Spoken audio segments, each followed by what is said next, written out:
Hello and welcome to my Floss Tube channel. I'm Jean Farish, and once again we get to spend this time together to talk about cross stitch, other types of needlework, and just, I don't know, anything that comes to mind. So I have a prop today to introduce my first topic, and guess where I'm going this fall, and that is to Hershey Park in Pennsylvania to be a vendor and to teach at a retreat put together by LinAnn events. This is not their first rodeo by any stretch of the imagination. They do retreats just all over. In fact, while you're watching this this weekend, they're at the Jersey Shore at a retreat sponsored by LinAnn. But the one that I'm going to be teaching at is in Hershey, Pennsylvania, and it is in October. The retreat dates are actually the 5th through the 8th. I am teaching on the 6th and the 7th, and I'm teaching two classes. I'm really excited about both of them. I'm going to teach one of my old favorites. This is The Hare in the Basket, and it is a very traditional band sampler and features just 3 or 4 stitches that kind of just enhance the stitching, goes a little bit beyond the cross stitch, and that will be the focus of the class. Of course, at this point, this is framed, so we might be getting a little bit of glare, but just wanted to show you the stitches that I'd be teaching. My favorite is up here in the band. The center of these flowers is the cross corner cushion stitch. It's a mouthful, but very, very easy stitch to do. There's the herringbone, there's the fly stitch, and satin stitch variation in a couple forms, this motif, and then kind of a clever use of satin stitch to create the hearts that are in the basket. And so that's going to be the, oh, and this is, I forgot about this one. This is the 2-trip herringbone. So we'll be teaching that one as well. How did I forget that one? I'll have to fix my write-up. So in the class, we will work on a doodle cloth. Some people call it a practice cloth, to master the stitches. And then I will also make sure everybody has oriented their fabric properly and knows where to start. And hopefully throughout the weekend, they'll be able to get a good bit done on the sampler. Now I'm going to kit this up with a 30 count linen from Access Commodities and use my favorite Cosmo floss. So the cross stitching is done over 2, so that makes it about 15 stitches to the inch, and then of course all the other sort of fancy stitches that we'll learn during the course of the class. So that's going to be fun. And then I created a sampler style stocking. Now this one I'll be teaching actually the week before I'm in Hershey on a cruise, but this will be also a project I will also offer in Hershey. And this one is done as homework. All the cross stitching will be done before you get to class. The focus of the class is on finishing. So during this class, we will learn to mount the sampler, how to create the back, and I make a little pocket on the back that can be used for a gift card or a little bit of cash or a trinket of some sort. We'll also spend a little bit of time talking about cording. I will probably pre-make the cord just to save time in class, but we will talk a little bit about how twisted cord is made. So again, this one will focus on the finishing more than on the stitching. And in fact, in order to put it together, the stitching has to be done ahead of time. And again, this one is done on 30 count linen stitched over 2 with Cosmo floss, but I'm also going to offer the option of stitching it on Aida, on a 14 count Aida or 16 count.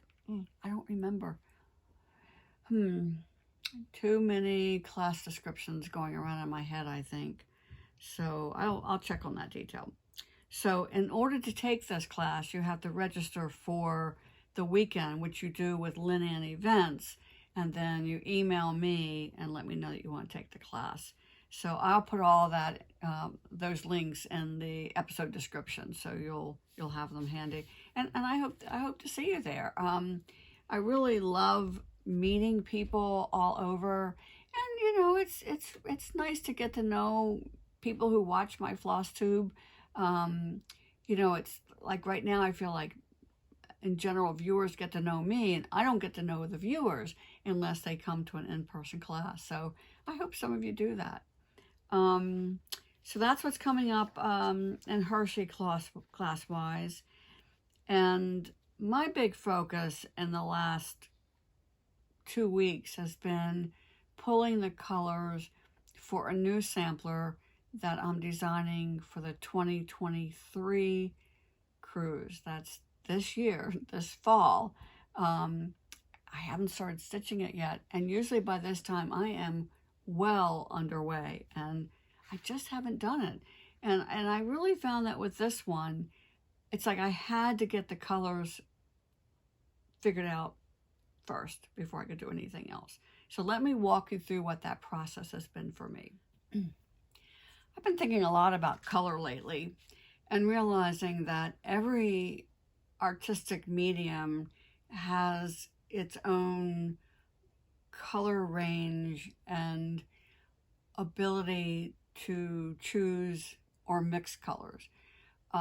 One of the mediums that has always completely mystified me is pottery, because until the glaze is fired, you really don't know what it's going to look like. So there is no sense of immediate gratification.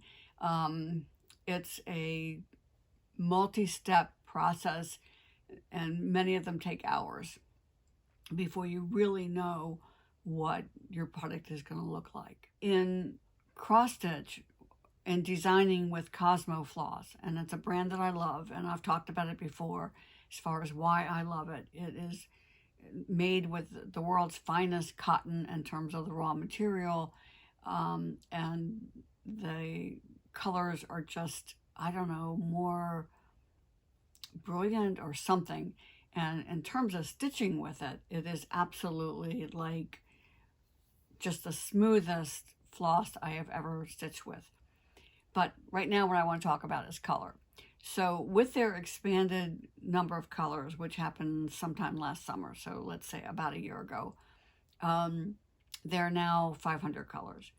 So that sounds like a lot until you get ready to design something and you realize that you have a finite color range.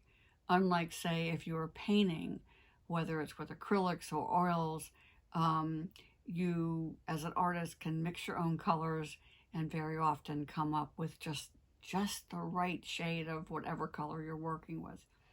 So when I sit down to design a cross-stitch project, I very often begin with color. And if it's not the very first thing that I do, it's pretty quick into the process, because again, it's finite. I can't design something, say, that I want a range of, say, 30 shades of pink if there aren't 30 shades of pink in the floss. Now, you may be thinking, some of you that are a little bit more advanced, that there's a technique called tweeting, where yes, I could take one strand of, say, the palest pink and one strand of the next pink and stitch them together, and you can get a broader range and a more subtle variation. But short of doing that, I have to work with what I have. So with the sampler that I'm working on right now, and the working title is, I don't know, sort of funny in a funky sort of way. It's The Fish and the Mare. And it's the first time that a fish has played a prominent part of my design process. But I'm really, really happy with that. And it ends up that because that's going to be a key feature in the design, I really have to think about the colors for that. And of all the motifs in the project, that's the one that I am really keying in on. So let me walk you through my process a little bit. Many videos again, I shared with you how I set up my floss as a designer and also as a stitcher.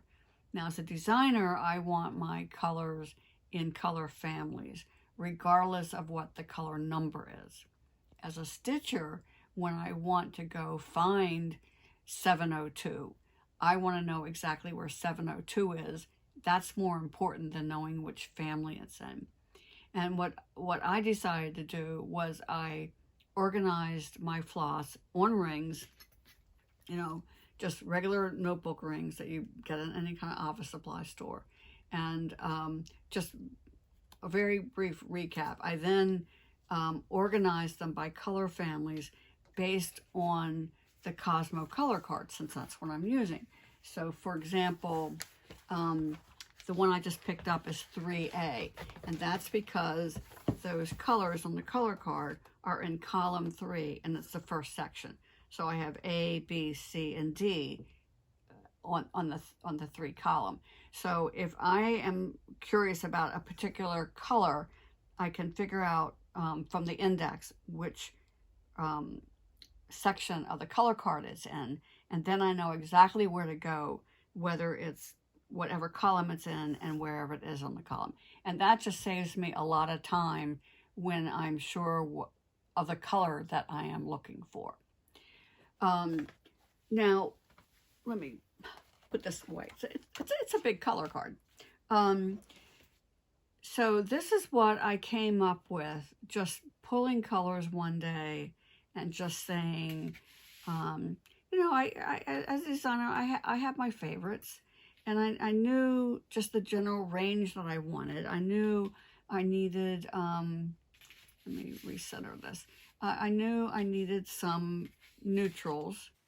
I have to have greens. The golds and warm browns were going to play an important role in this design, as were the pinks. And this is a family that I've used often, and I love it. Very classic blues, and then a purple family that I really like. So that's where I started.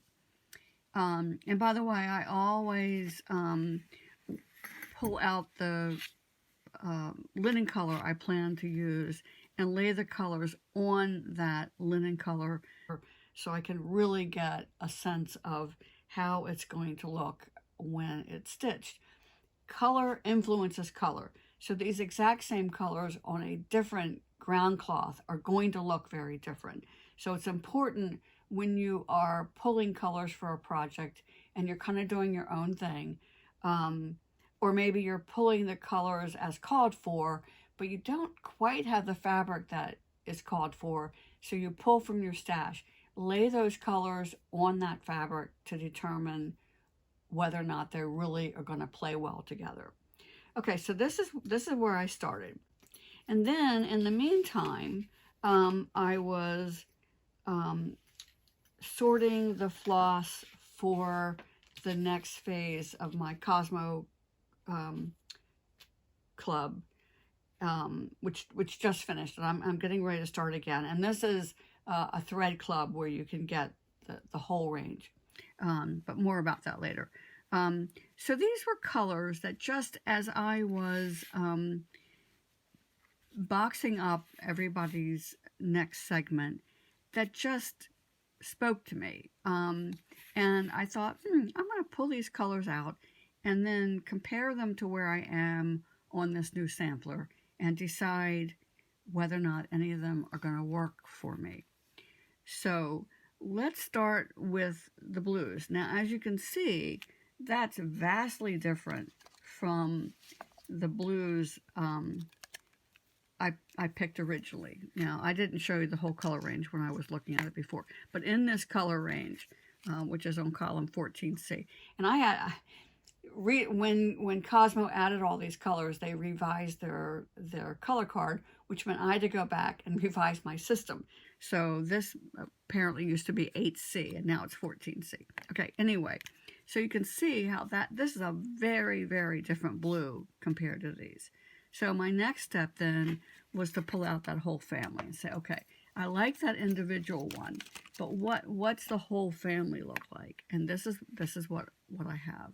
Okay, so um, this has a really good range. You can see that the color differences are very subtle, going from the palest one to the darkest one in that family. So I am immediately attracted to this because of that fish. Okay, so I'm going to take that one out. I know that that one's way too pale. The gradation's nice, but I'm just going to take out a couple of them. And so when I start designing, I'm going to start with this range. But I know that if, as I'm going along, if I say, well, I like this, but that's too dark, I know that there's another one in that family that I can go to. So this is the process I go through with every design. And it can take a day, it can take a week. Much to my family's, it sort of discombobulates the family some, because I love working upstairs in our kitchen because it's bright and there's great natural light, unlike my studio, which does not have natural light. So I very often do my creative work up there. And so once I get to a certain stage, I just leave the colors laying out. And then it's like every day I kind of just walk by and I say, yeah, I still kind of like that. The next day I might walk by and say, that isn't really exactly what I want. And then I busy myself with finding an alternative and just keep playing with it until, if I can walk by 2 or 3 days in a row and I don't make any changes, then I know I have the right color scheme. That's the process I use. Okay, so if this is going to be my blues, so then the next thing is I had grabbed this and the pinks.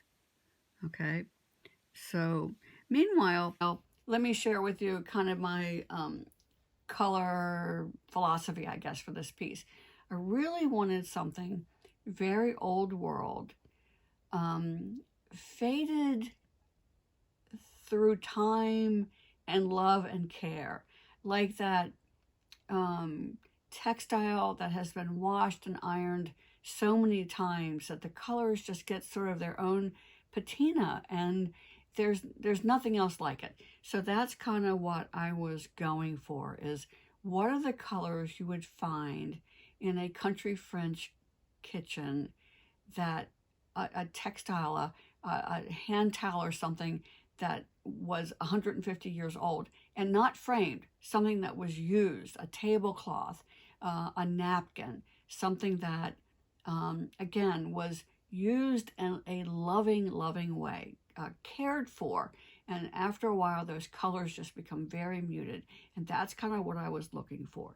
So with that in mind, I liked this more than what I started with. These are just very, very bright compared to these. So let's look at that whole family. And when I do this, okay, I'm going to lay these out next to each other for just a minute. Okay, so you can see that this is a very, very different family. And what I have to do at this point is move this away, because compared to that, these looked very dull. But when I put it with the blues that I like, then they start reading in that sort of, again, well-loved antique textile. So these made the cut. All right, so I'm going to get rid of this one. Probably I'm not going to find much use for that one. And the palest, well, I don't know. So let's start with those. Okay.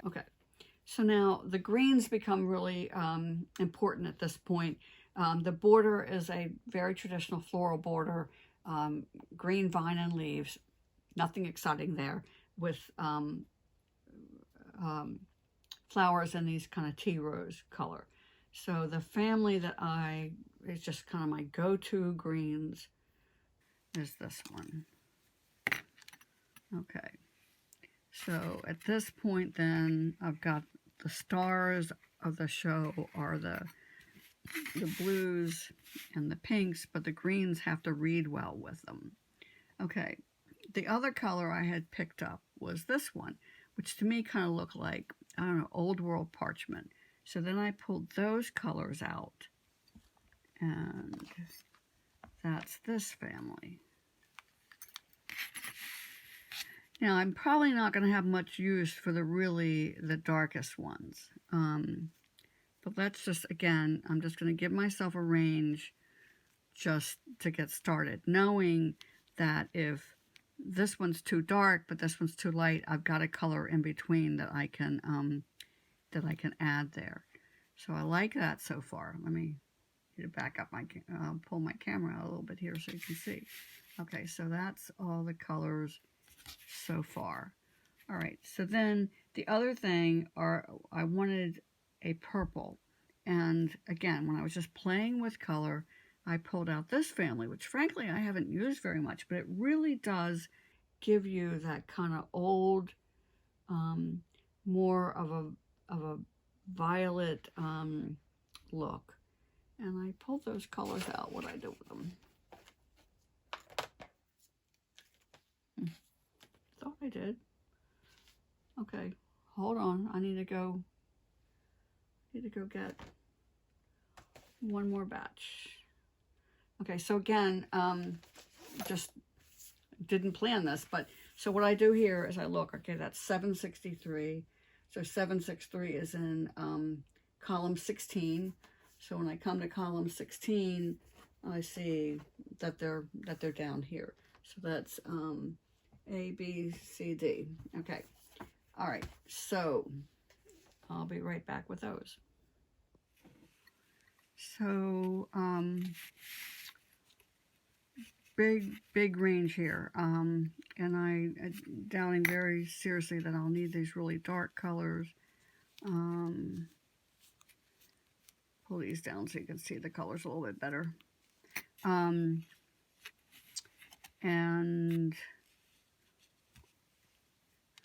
so I'm not playing a lot of purple, but I just need a touch of it.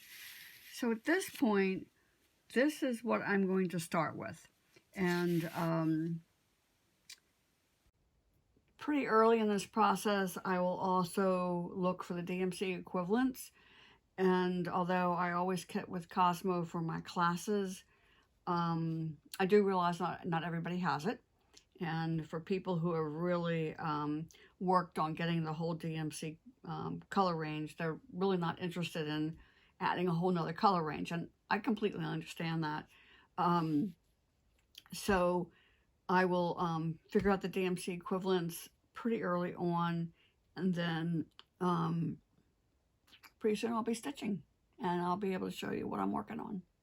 Now I better set this aside so that after I finish taping this, I can write all this down so I don't forget what colors I've come up with. And you know, as you can see, there's just a lot that I audition, and oh, I forgot about my neutrals. I probably will leave, oops, sorry, that's really loud. I will probably leave those in just in case I need them. And yeah, so I'm gonna lay that there. So these are all the colors I considered, and they're great colors, and I will, you know, certainly use them again for another project. I just don't think they're going to be the right one for this one. Really excited to see how this is going to turn out. It's like I say, it's my first fish. We'll see. I want to talk a little bit more about pearl cotton. This came in as an FAQ from Mary Z. She said, "Thank you for sharing your knowledge of cross stitch. You answered my question on the difference between stranded floss and pearl cotton sizes. I want to make a pillow on 7 count Aida of the 2023 Prairie Schooler, and I wanted to know how many strands of stranded floss to use. Some say 4 or 6, or to use pearl cotton number 3. Thanks for showing the different threads, and thanks for the tip of separating the 6-stranded floss before use." Okay, so when I sent a one-on-one response to Mary, I said, I don't remember if I made this clear, but The nature of pearl cotton is it is a round thread. It's not, I mean, you could flatten it out if you ironed it, but you know, we don't want to iron our needlework flat. We want those stitches to be raised. So although a number 3 pearl cotton is about the same weight as 6 strands of floss, they're not going to stitch the same. So let's take a look at that. Now, I looked in my stash and I didn't readily find a 7-count cloth stern or a 6-count Aida, anything in that range. But I wanted just to see if I could address the question just a little bit.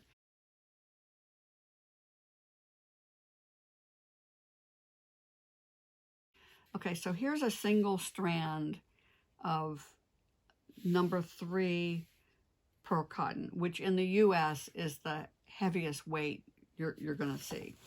Okay, so there's that. Okay, and here's 6 strands of embroidery floss. So I'm just going to cut off a piece of this.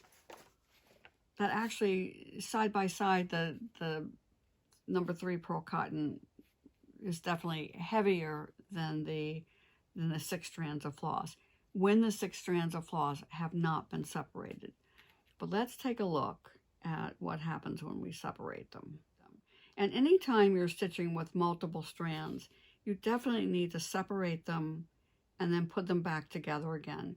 And I know that sounds wacky, but the reason is that if you start stitching, say, let's use the extreme with all 6 strands.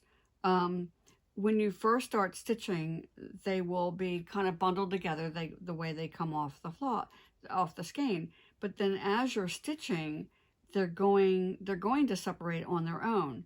And so in order for your stitches to be consistent, you want to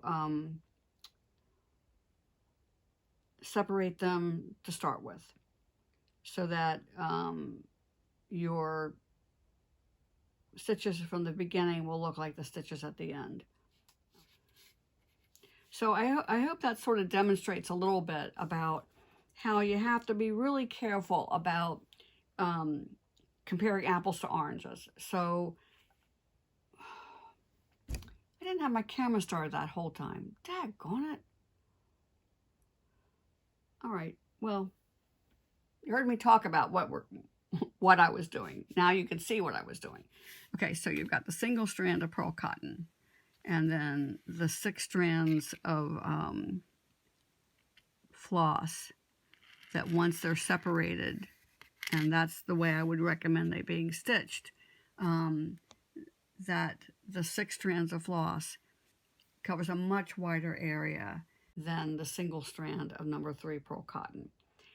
But as always, bottom line is take the time, 15 or 20 minutes maybe, to stitch, in this case, you know, thread your needle with 4 strands. See if you like the looks of it. If you don't, go up to 5. If you don't, go up to 6. And then until it looks right to your eye. Now, always when you're stitching with stranded cotton, the important thing is to keep those strands parallel to each other. Otherwise, you're not getting the full effect. If the strands are laying on top of each other, it's going to look like one strand. You're not going to see the 2 strands. And yes, it takes a little bit of extra time, but it's definitely worth it. And again, you can see where, in this case, the difference between the 6 strands once they're separated and laid out does make a big difference. So how do you go about that? How can you stitch in such a way that your 2 strands are side by side? Also, let me say that once you get to where you're stitching, say, with 6 strands, using some sort of a laying tool would be really beneficial. Okay, so short of using a laying tool, when you're only using, say, stitching with 2 strands, how do you keep those 2 strands side by side with every stitch?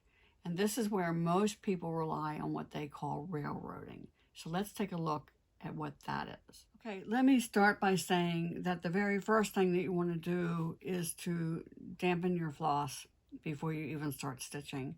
Many of you who have been following me for a while have heard me speak of this before. This is the best way of getting nice, smooth, even stitches. And it's the whole purpose behind this is to straighten out the floss. So, this is the floss just off the skein. And if you are using bobbins, then you know that once you take a length off the bobbin, you kind of get a zigzaggy thing going on. So this is not particularly, you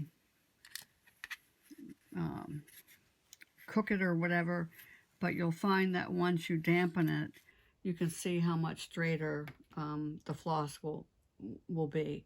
And you'll get fewer tangles this way, and it's a lot easier to do the railroading or the technique I use, which I don't consider railroading. It would be sort of like, I don't know. I need to come up with a good phrase for it, but you know, if this is a steam engine railroad, then what I do is like a supersonic high-speed monorail. Anyway, so railroading is when, as you take each stitch, so if I'm stitching in the traditional way, there's my first half cross, which I did not railroad. I'm going to come in here closer if I can. That's about as close up as I can get. So railroading is when you take your needle, you separate the two strands, you put your needle between the two strands, and take your stitch. I'll try to do this slowly. So then as you're pulling it through, what happens is the threads separate and will lay down perfectly. Let me do that again. So I begin my stitch just as normal. And you can do this whether you're stitching in hand or stitching with a hoop or frame or whatever. You put your needle between the two threads and then complete your stitch. And as you do, the thread that's going through, that's making the stitch, is separating out the two strands until they lay right next to each other. And that is certainly a very effective way. I am not naysaying this at all. But I will say that if I had to do that with every single stitch, it would make me absolutely crazy. So I came up with a different method. Instead, what I do is I basically railroad the whole strand. So I'm going to make sure before I even start stitching that my two strands are parallel to each other. So looking at this, my two strands start getting twisted right there, and then they're twisted again, and they're twisted again. And I'm going to keep, it's kind of hard to show on with the camera work here, but I'll do my best. I'm separating them, separating them, separating them. And if I keep pushing that, you see how like all these twists, all I did was I pushed all the twists up to my needle. So what I want to do is I want to get the whole strand parallel to each other. I'm going to come in closer again here. So you can see that up here close to the needle is where it's twisted. Okay, so I keep working it until my two strands are parallel from the beginning of my stitch all the way to the needle. And I find that when I take the time to do that, I can stitch, and every time my two strands are parallel to each other without doing the railroading. Now, it's not magic and it's not a perfect system. I do find that after a while, they can get twisted again. But I do find, for example, right now, I see how I'm holding this down with my thumb, and you can see that those two strands are parallel to each other. If I just hold on to that, This is sort of like, and then just let go just as a stitch comes to the end, that it keeps them parallel to each other. So again, I just look at my threads, I see that they're parallel to each other, I take my stitch, I let go, and it's parallel. So without railroading each individual stitch, I basically have railroaded the whole strand that I'm stitching with. And I find that that's very effective. And one thing I will say is people who will say, well, when your threads get twisted, just stop and drop your needle and it'll come untwisted. Take a closer look. Most of it may come untwisted, but if you, again, take your needle as you saw me do from the stitch all the way to where it's entering the needle's eye, you will find that you will end up with your threads still being twisted. So yes, if your threads start getting really tangly, then yes, dropping your needle does help. Does not solve all the problems at all. It's sort of a stopgap measure. And although it's not wrong, it's not going to effectively solve the problem of keeping your two strands parallel to each other. Well, that's really just about it for today, other than that I should mention that I will be teaching locally at Stitch Point in Greensboro, North Carolina, starting toward the end of May. I have a class on May 20th that we're calling Cross Stitch 101, and it's perfect for somebody who is a complete beginner, but also somebody who just maybe just wants just to connect with someone like myself who might be able to offer some tips and some techniques and some problem solving. So that's on May 20th. And then in June, I have 4 needlepoint related classes. I have my beginner needlepoint class, which focuses on a project we call Woven Heart. I don't have any of the samples with me because I already took them to the shop, but I can show you photos as I'm talking about them. So for example, going backwards, this is the photo of the project that is going to be the Cross Stitch 101. And I designed this project so that in the process of stitching this cute little watermelon style heart, you will encounter most of the situations that a beginner cross stitcher would encounter. And then there's the woven heart, which is beginner needlepoint, and we talk about all 3 of the classic tent stitches: basket weave, half cross, and continental. And then I'm going to teach this really sweet needlepoint Christmas ornament shaped like a little stocking. That is not a finishing class. That is the stitching technique of doing this composite stitch that makes this very classic sort of design. And then I'm going to teach my Celtic Twist 2 class, which introduces many stitches that can be used not just for this project, but any kind of a background. And then finally, at the end of June, I'm going to teach a ornament finishing classes specifically for needlepoint. So that pretty much wraps up what I have going on this spring and summer. I hope that, or if you're thinking about the fall, be thinking about Hershey and come and just enjoy the camaraderie and take a class with me if you can, as well as, if you live in the Piedmont area of North Carolina or you're traveling in my direction, then come and take a class with me at Stitch Point. I think that's pretty much a wrap. I hope that between now and next week, you stitch happy and stay safe, and I'll see you then.